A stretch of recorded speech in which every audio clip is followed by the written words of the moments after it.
So, when we were reading chapter 56 before, I jokingly called it eavesdropping on a political bureau meeting. The title of this chapter is really interesting.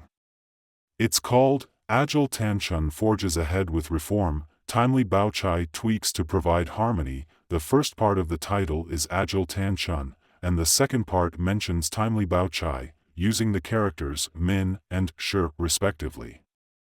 Min can be understood as showing that Tanchun keenly spotted various problems within the Jia family and proceeded to make changes. But why use shi to describe Baochai? Well, shi actually means to judge the situation and act accordingly. Confucianism puts a lot of emphasis on shi, known as Zhong, the doctrine of the mean. We all know Confucius saying, "The mean is in the middle," which is explained in The Doctrine of the Mean as a major philosophical work, one of the 4 books. In Chinese thought, truth or correctness isn't just about right or wrong. It's about appropriateness, finding the right balance. It's not about being too much on one side or too little on the other. Zhong isn't just a mathematical concept, like a position in the middle of a length. It's not just a number, it's a timing thing. As things develop, there's a constant need for things to be just right, which is zhong. Baochai is really good at this, she gets it, that's why she's called shi Baochai, the timely. Reform is great, but it shouldn't swing to the other extreme. It's good to be motivated by profit, but there are also Confucian principles. It shouldn't just be all about self-interest.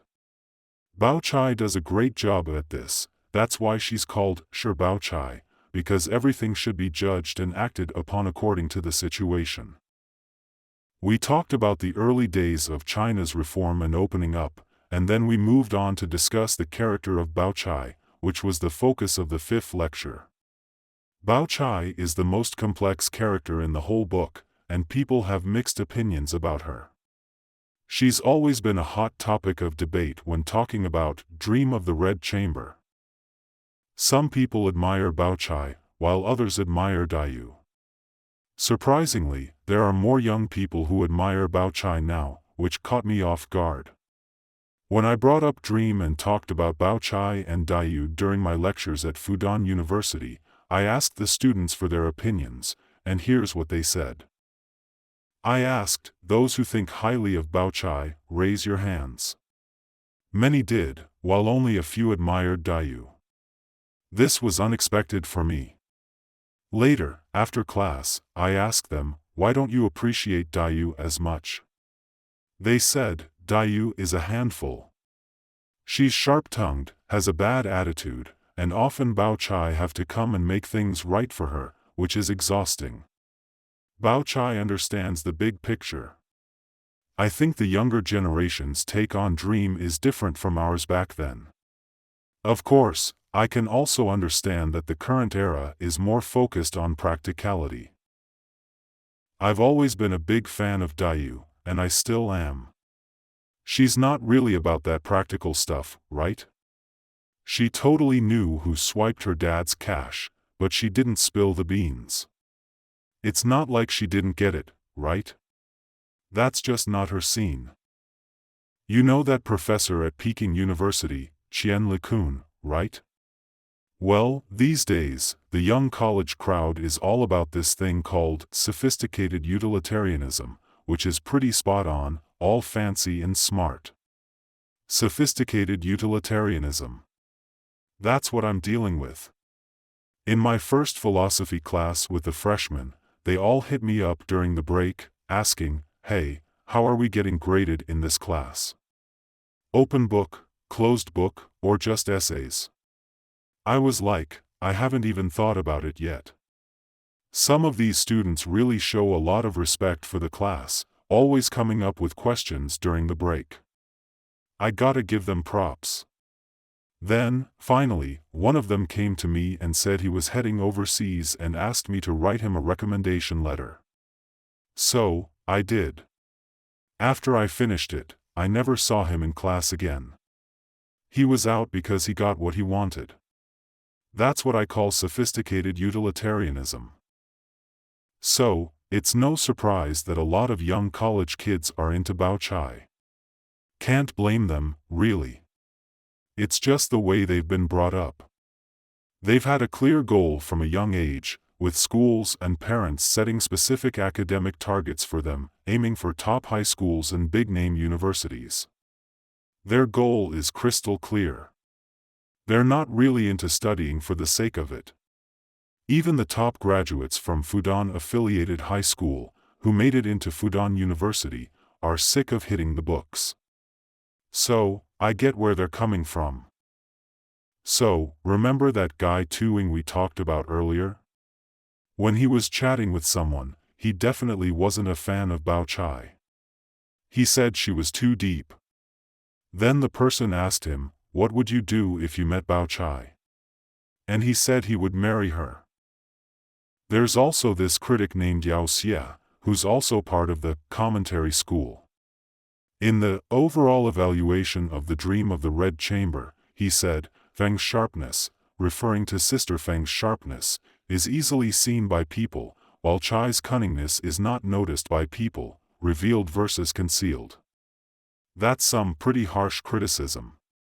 Concealment is definitely being emphasized, right? One time, Baochai happened to walk by a pavilion, I forgot the name, and two maids were having a private chat, right? One of the maids had a crush on someone, right? They were whispering to each other, and hey, Baochai overheard them. Later, they realized someone was listening, and Baochai immediately called out to Dayu, calling her Sister Lin. So, these two thought the eavesdropper was who? Sister Lin. Baochai used the golden cicada sheds its shell technique, right? That line was used, and there are loads of details in the book. So, how do we see Baochai? Remember when I talked about how Cao Xueqin wrote Dream of the Red Chamber and created all these characters?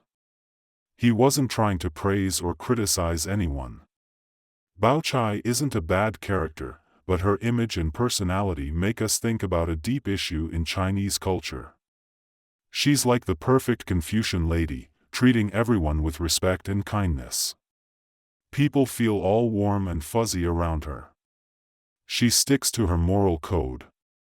And from how Cao Xueqin describes Baochai, it seems like she represents the ideal woman in Confucian culture.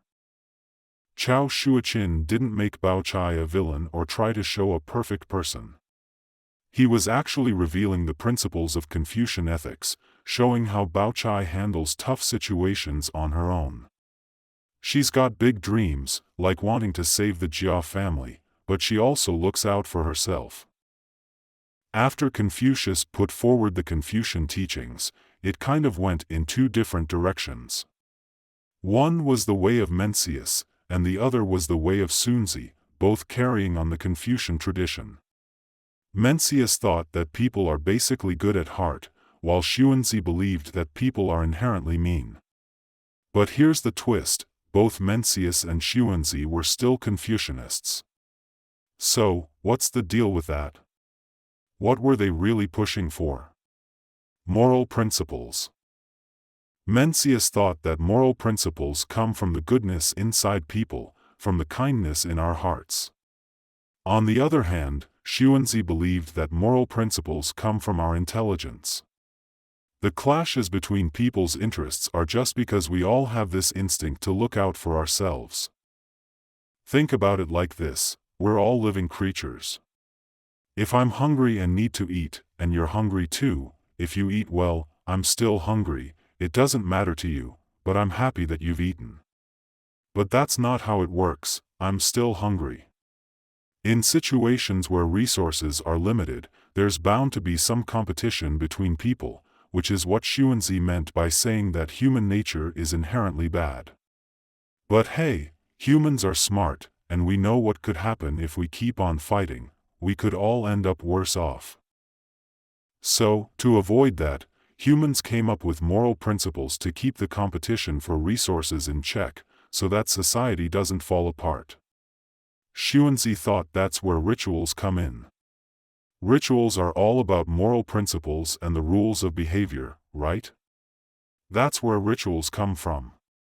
So, Baochai's Confucian beliefs actually belong to a branch of Confucianism called Xunxue. Baochai doesn't buy into the idea that people are naturally good, but she still stands by the principles of Confucianism. So, Cao Xueqin used the character of Baochai to really dig into the deep-rooted issues of traditional Chinese culture. The traditional Chinese system of culture is basically Confucianism. Confucianism is the tradition, but what's the deal with it? If it goes down the path of Xunxue, what's it all about? It's all about using moral rules to look out for number one. It's about having a good grasp of the world and being slick with human relationships. So, this is a big tragedy in the decline of Chinese cultural mojo.